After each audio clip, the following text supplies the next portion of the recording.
Shalom. ದೇವರ ಸಮಾಧಾನವು ನಿಮ್ಮೊಬ್ಬೊಬ್ಬರಿಗೂ ಉಂಟಾಗಲಿ.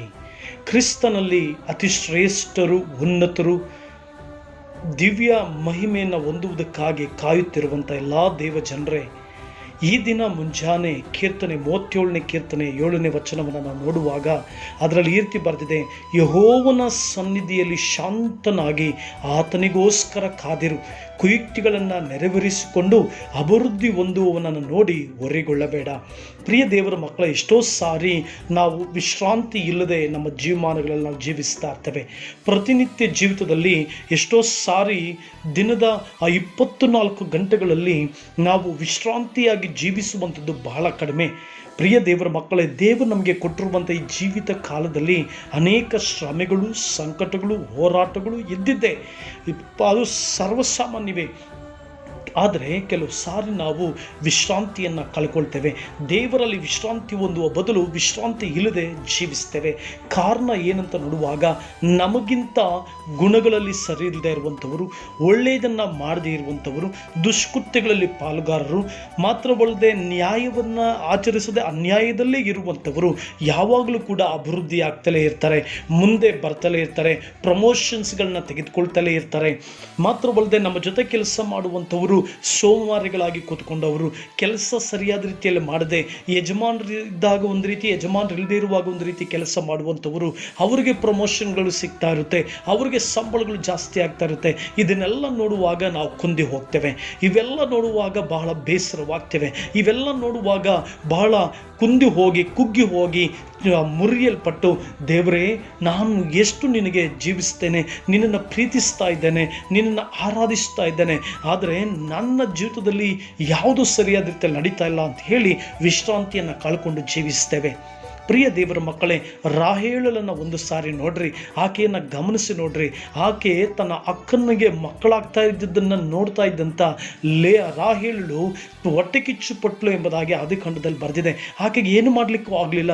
ತನ್ನ ಅಕ್ಕನನ್ನು ನೋಡುವಾಗೆಲ್ಲ ಬಹಳ ಕುದೀತಾ ಇದ್ಲು, ತನ್ನ ಅಕ್ಕನನ್ನು ನೋಡುವಾಗೆಲ್ಲ ಬಹಳ ವೇದನೆ ಪಡ್ತಾ ಇದ್ಲು. ಅವಳು ನನಗಿಂತ ಚೆನ್ನಾಗಿಲ್ಲ, ಅವಳು ನನಗಿಂತ ಸುಂದರವಾಗಿಲ್ಲ, ಆದರೂ ಕೂಡ ಅವಳಿಗೆ ಮಕ್ಕಳಾಗ್ತಾ ಇದೆ, ನನಗಿಲ್ವೇ ಅಂತ ಗೋಳಾಡ್ತಾ ಇದ್ಲು. ಆದರೆ ಯಾವಾಗ ಆಕೆ ಅದನ್ನೆಲ್ಲ ತೊರೆದು ಬಿಟ್ಟು ಯೇಸುವನ್ನು ನೋಡಿದ್ಲೋ, ಯಾವಾಗ ದೇವರನ್ನು ದೃಷ್ಟಿಸಿದ್ಲೋ, ಎಲ್ಲ ಕಾರ್ಯಗಳನ್ನ ಮನುಷ್ಯರನ್ನು ನೋಡೋ ಬದಲು, ಮನುಷ್ಯರನ್ನು ನೋಡಿ ಕೋಪ ಮಾಡ್ಕೊಳ್ಳೋ ಬದಲು, ಮನುಷ್ಯರನ್ನು ನೋಡಿ ಸಮಾಧಾನ ಕಳ್ಕೊಳ್ಳೋ ಬದಲು, ಮತ್ತೊಬ್ಬರು ತಮ್ಮ ಕಣ್ಣು ಮುಂದೆ ಅಭಿವೃದ್ಧಿ ಆಗುವವರನ್ನು ಮುಂದುವರೆದು ನೋಡಿ ಬೇಸರ ಮಾಡ್ಕೊಳ್ಳೋ ಬದಲು ದೇವರು ನೋಡಿದ್ಲೋ, ದೇವರು ಅವಳಿಗೆ ಯೋಸೇಫನನ್ನು ಕೊಟ್ಟರು. ಆ ಯೋಸೇಫನು ಅನೇಕ ಜನರನ್ನು ಸಾಕುವನಾದ ಐಗುಪ್ತ ದೇಶದ ಪ್ರಧಾನಮಂತ್ರಿಯಾಗಿ ಮಾರ್ಪಟ್ಟ. ಪ್ರಿಯ ದೇವರ ಮಕ್ಕಳೇ, ಆದುದರಿಂದ ಮತ್ತೊಬ್ಬರಿಗಿರುವ ಆಶೀರ್ವಾದ, ಐಶ್ವರ್ಯಗಳನ್ನು ನೋಡಬೇಡ. ಮತ್ತೊಬ್ಬರ ಸೇವೆ ಅಭಿವೃದ್ಧಿ ಆಗ್ತಾ ಇರ್ಬೋದು, ಅವರ ಸೇವೆಗಳ ಅಭಿವೃದ್ಧಿ ಆಗ್ತಾ ಇರ್ಬೋದು, ಇನ್ನೊಬ್ಬರದ್ದು ಆಗ್ತಾ ಇರ್ಬೋದು, ಇನ್ನೊಬ್ಬರು ಕಟ್ಟಡಗಳನ್ನ ಕಟ್ಕೊಳ್ತಾ ಇರ್ಬೋದು.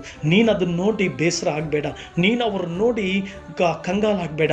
ಅವರ ಜೀವಿತ ಅವರದು, ನಿನಗೆ ಪ್ರತ್ಯೇಕವಾದ ಜೀವಿತ ಕೊಟ್ಟಿದೆ. ಯಾರನ್ನು ನೋಡಬೇಡ, ಯಾರ ಐಶ್ವರ್ಯವನ್ನಾಗಲಿ, ಯಾರ ಆಶೀರ್ವಾದಗಳನ್ನು ನೋಡಬೇಡ, ಮತ್ತೊಬ್ಬರಿಗೆ ಸಿಗುವ ಪ್ರಮೋಷನ್ಸ್ಗಳನ್ನು ನೋಡಬೇಡ. ಮತ್ತೊಬ್ಬರು ಸೋಮಾರಿಗಳಾಗಿದ್ದರೂ ಅವ್ರು ಏನೇ ಪಡ್ಕೊಳ್ತಾ ಇದ್ದು ಅದ್ರ ಮೇಲೆ ಗಮನ ಹರಿಸಬೇಡ. ಮೋಚನ ಕಾಂಡ 33:14 ಬರೆದಿದೆ: ನಾನೇ ನಿಮ್ಮ ಜೊತೆಯಲ್ಲಿ ಬಂದು ವಿಶ್ರಾಂತಿ ಕೊಡುವನಂತ ದೇವರು ಹೇಳ್ತಾರೆ. ನಿನ್ನ ಜೀವಿತದಲ್ಲಿ ದೇವರೇ ನಿನ್ನ ಜೊತೆ ಬಂದು ನಿನಗೆ ನೇಮಿಸಿರುವಂಥ ವಿಶ್ರಾಂತಿಯಲ್ಲಿ ದೇವರು ನಡೆಸ್ತಾರೆ. ನೀ ವಿಶ್ರಾಂತಿ ಅಂದರೆ ಏನು? ಎಲ್ಲ ಕೊರಗುವಿಕೆಗಳು, ಸಂಕಟಗಳು, ತೊಂದರೆಗಳು ಅವುಗಳನ್ನು ನೀಗಿಸಿ ನಿನ್ನನ್ನು ಸಂತೋಷದ ಕಡೆಗೂ ಸಮಾಧಾನದ ಕಡೆಗೂ ನೀನು ಕೂಡ ವಿಶ್ರಾಂತಿ ಹೊಂದುವಂಥ, ಶ್ರಮೆಗಳಿಂದ, ಸಂಕಟಗಳಿಂದ, ಸಾಲಗಳಿಂದ, ಬಡ್ಡಿ ಕೊಟ್ಟುವುದರಿಂದ ವಿಮೋಚನೆ ಹೊಂದಿ ವಿಶ್ರಾಂತಿ ಜೀವಿತಕ್ಕೆ ಸೇರುವುದಕ್ಕೆ ಕರ್ತನ ನಡೆಸಲಿಕ್ಕಿದ್ದಾನೆ. ಭಯಪಡಬೇಡ. ದೇವರು ನಿನ್ನನ್ನು ಸರ್ವ ವಿಷಯಗಳಲ್ಲಿ ವಿಶ್ರಾಂತಿಗೆ ನಡೆಸ್ತಾನೆ. ಐಗುಪ್ತದಿಂದ ಕಾನಾನಿಗೆ, ಐಗುಪ್ತ್ಯ ಕಣ್ಣೀರು, ಕಷ್ಟ, ವೇದನೆಗಳು, ದುಃಖಗಳು, ಪರಿಶ್ರಮಗಳು, ಅವಮಾನಗಳು, ನಿಂದೆಗಳು. ಆದರೆ ದೇವರು ಹಾಲು ಜೇನು ಹರಿಯುವ ದೇಶಕ್ಕೆ ನಡೆಸಿದ್ರು. ನಾನು ನಿಮ್ಮನ್ನು ವಿಶ್ರಾಂತಿಯ ದೇಶಕ್ಕೆ ನಡೆಸ್ತೀನಿ ಅಂದರು. ಈ ಲೋಕದಲ್ಲಿ ಕೂಡ ದೇವರು ನಿಮ್ಮನ್ನು ವಿಶ್ರಾಂತಿಗೆ ನಡೆಸ್ತಾರೆ. ಈ ಲೋಕ ಮುಗಿದ ಮೇಲೂ ಕೂಡ ಪರಲೋಕವೆಂಬ ವಿಶ್ರಾಂತಿಗೆ ನಡೆಸ್ತಾರೆ. ಭಯಪಡಬೇಡ.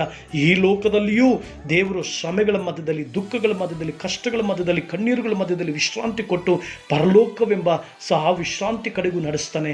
ಧೈರ್ಯದಿಂದಿರು, ದೇವರ ಆಶೀರ್ವದಿಸಲಿ. ಪ್ರಾರ್ಥನೆ ಮಾಡೋಣ. ನಮ್ಮನ್ನು ಬಹಳವಾಗಿ ಪ್ರೀತಿ ಮಾಡಿದ ಪರಮ ತಂದೆ ದೇವರೇ, ಎಲ್ಲ ನಿನ್ನ ಮಕ್ಕಳಿಗೆ ಸರ್ವ ವಿಷಯಗಳಲ್ಲಿ ವಿಶ್ರಾಂತಿಯನ್ನು ಅನುಗ್ರಹಿಸಿ ಆಶೀರ್ವಾದ ಮಾಡಿ ಬಲಪಡಿಸಿ ಕೃಪೆ ತೋರು. ಯೇಸುವಿನ ಹೆಸರಿನಲ್ಲಿ ಬೇಡ್ತೇವೆ ಸ್ವಾಮಿ, ಆಮೆನ್.